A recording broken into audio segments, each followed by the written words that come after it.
Falamos agora a respeito do arroz, é o assunto de destaque aqui no Agricultura BR. Nós estamos vendo um valor que vai sendo, de certo modo, pressionado pelos compradores de arroz aqui no país, tentando uma pressão sobre cotação. Mas nós vamos falar sobre oferta e demanda, como é que vem o cenário para a produção do arroz. Para falar a respeito deste assunto, nós vamos conversar agora com o Ailton Machado, diretor comercial do IRGA, Instituto Rio Grandense do Arroz. Ailton, obrigado pela sua participação. Hoje sim a gente vai conseguir bater um papo aqui no canal do Boi, no Agricultura BR. E como é que vem esse quadro de oferta e demanda para o arroz, para o cereal aqui no Brasil? Boa tarde. Boa tarde, Fabiano. Boa tarde a todos. O que ocorre? A gente teve um cenário de alta no final do ano, né, e início desse ano, onde a saca de arroz chegou a 132, né, o maior valor nominal, embora valor corrigido abaixo do valor de 2022 na retomada pós-pandemia. Agora a gente está vendo esse preço recuar, né? Ontem nós estávamos com 117 e anteontem, aliás, e ontem chegou no final da tarde a divulgação CPEA-IRGA em 113, né? Por uma saca que já chegou a 132, ela está num patamar interessante para negócios aí, através da indústria, né? Da indústria poder fechar negócio com os produtores. Semana que vem começa a colheita oficial aqui no Rio Grande do Sul, do arroz, né? Nos dias 21, 22 e 23, lá em Pelotas, na sede da Embrapa, no Capão do Leão. E isso também traz, então, assim, digamos, uma calmaria, né, na questão aí de elevação de preços que a gente vinha tendo até o início de janeiro, mais ou menos, final de janeiro. Então, o que se espera agora? Que com a entrada da safra, a gente já tem safra no Paraguai, que entra muito arroz aqui no Brasil, tem safra em Santa Catarina, que o mercado nacional seja novamente todo ele suprido, e inclusive as exportações retomem, e enfim, né, aquela normalidade, num valor que seja bom para o produtor tem que receber por todo o trabalho dele, por todo o investimento, ele tem que preparar as lavouras, as condições econômicas para o próximo plantio, mas também que fique dentro de uma condição favorável para a indústria e, sobretudo, né, para o consumidor final.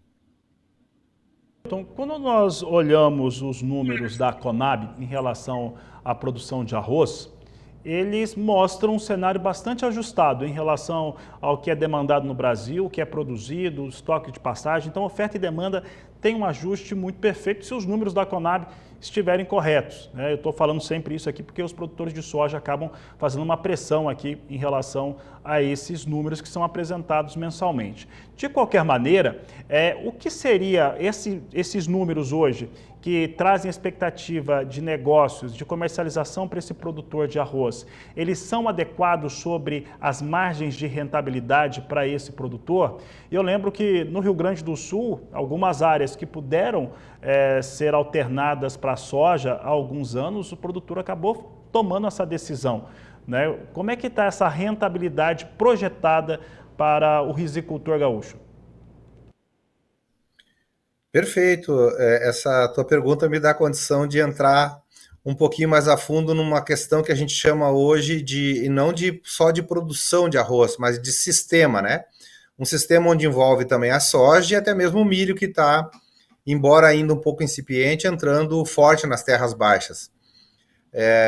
O que ocorre? No passado, aí, muito recente, a gente teve um problema muito sério com a lavoura orizícola, onde os preços não cobriam os custos e os produtores tinham muito problemas de plantas invasoras, sobretudo o famoso arroz vermelho, difícil de combater com os herbicidas normais para a utilização do arroz.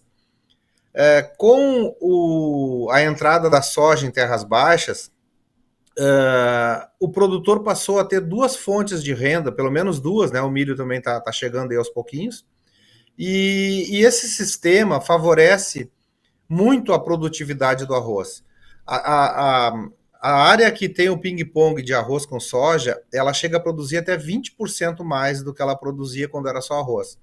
Porque a rotação de cultura favorece sempre, né, a produtividade, e também porque os herbicidas utilizados na soja, no ano que se produz a soja, ele meio que limpa a lavoura do arroz para o próximo plantio do arroz. Então, os produtores têm alternado um ano soja numa área, um ano arroz. Ou seja, a área que já chegou a ser perto de 1.200.000 hectares de arroz aqui no Rio Grande do Sul, ano passado ela foi de 840 mil. E esse ano ela está sendo de 902 mil. 900, né? Então a gente tem um recuo de 300 mil hectares de um arroz. Só que a produtividade ela está praticamente a mesma daquela de 1.200.000. E o produtor ainda tem mais 500 mil hectares de soja agregado a esse sistema. E mais, sei lá, esse ano talvez chegue aí a 7, 8 mil ainda de milho. Então esse sistema tem salvado os produtores e a lavoura orizícola, sem comprometer o abastecimento nacional. E voltando ao início da tua pergunta, hoje o preço que está sendo praticado hoje, ele cobre perfeitamente os custos do produtor e ainda deixa uma margem de lucro satisfatória. Né? Vai depender de como vai se comportar o mercado a partir principalmente agora do início forte da colheita, que basicamente vai ser em março aqui no Rio Grande do Sul, né, o início da colheita. Então a gente tem que aguardar um pouquinho, mas tudo indica que o valor da saca vai ficar aí entre 100 e 115 reais, né? É um valor que deixa para o produtor uma condição satisfatória, sim. Ailton, e aproveitando que nós acabamos citando as outras culturas que são trabalhadas pelo produtor gaúcho, e falando aí para os produtores rurais de todo o Brasil, né, que estão nos acompanhando, e quem não é produtor também, a maior parte da produção de arroz do Brasil está concentrada no Rio Grande do Sul, chega aí em torno de 70%. E aí eu vou te fazer o seguinte questionamento, envolvendo também o mercado das outras produções, como soja e milho no Rio Grande do Sul. Os preços estão pressionados, estão deprimidos e o produtor ele vendeu pouco no ano passado, quando ele poderia ter travado preços e feito negócios melhores. Como é que tem ficado a gestão desse produtor que trabalha no Rio Grande do Sul, seja em terras baixas, está chegando aí a colheita oficial do arroz também, mas nas áreas do Rio Grande do Sul, onde ele trabalha as culturas de uma maneira diversificada, como é que ele tem trabalhado, como ele tem planejado a sua produção e a sua comercialização, pensando também no arroz em termos de proteção de preço? Pois é, então, o Rio Grande do Sul, diferentemente dos últimos 2 anos, quase 3 anos, que nós tivemos uma condição climática terrível aqui de secas, né? O Rio Grande do Sul praticamente pegou fogo aqui nos últimos 2 anos.